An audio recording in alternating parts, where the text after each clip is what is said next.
ଭାଙ୍ଗି ଦେଇ ନଥାନ୍ତି। ଆପଣ ଏମିତି କାଇଁ କହୁଛନ୍ତି ଯେ ଆଣ୍ଟି? ତମ ଘର କଣ ମୋ ଘର ନୁହଁ? ଏସବୁ ଟିକେ ଅଳିଆ ହେଇକି ପଡିଥିଲା ତ ମୁଁ ଭାବିଲି ଟିକେ ସଫା କରିକି ରଖିଦେବି, ତ ସେଇଥିପାଇଁ ଟିକେ ସଜାଡ଼ି ଦେଲି। ଓଲୋ, ତୁ ମୋ ଝିଅ ହେଇଥାନ୍ତୁ ନା? ଏ ମହାରାଣୀକି ଦେଖୁନ, ଖାଲି ଖାଉଛି ପିଉଛି ଶୋଉଛି। ମୁଁ ଇଏ କଣ ଶୁଣୁଛି ରୋଜି? ତମେ ଆଣ୍ଟିଙ୍କୁ କିଛି ବି କାମରେ ସାହାଯ୍ୟ କରୁନ? ଏସବୁ କିନ୍ତୁ ବହୁତ ଖରାପ। ସବୁବେଳେ ଆଣ୍ଟିଙ୍କୁ ଯେମିତି ସବୁ କାମରେ ସାହାଯ୍ୟ କରିବ।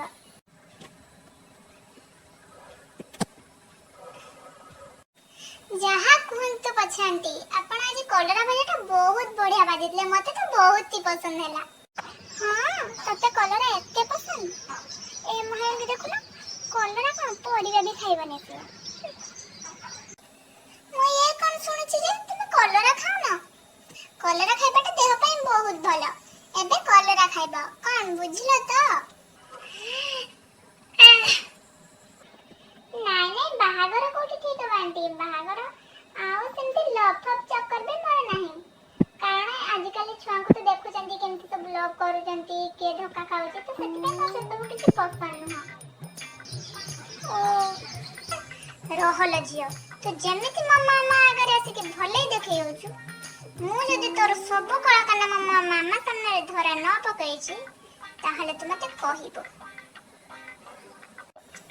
ଆରେ, ଆଚ୍ଛା ତମେ କଣ ଖୋଜୁଥିଲ? ଏଇଟା ଖୋଜୁଥିଲ କି?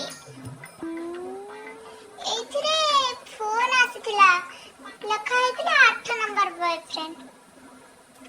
ସେ କିଏ? ତମର ବୟଫ୍ରେଣ୍ଡ ନା ଧରମ ଭାଇ?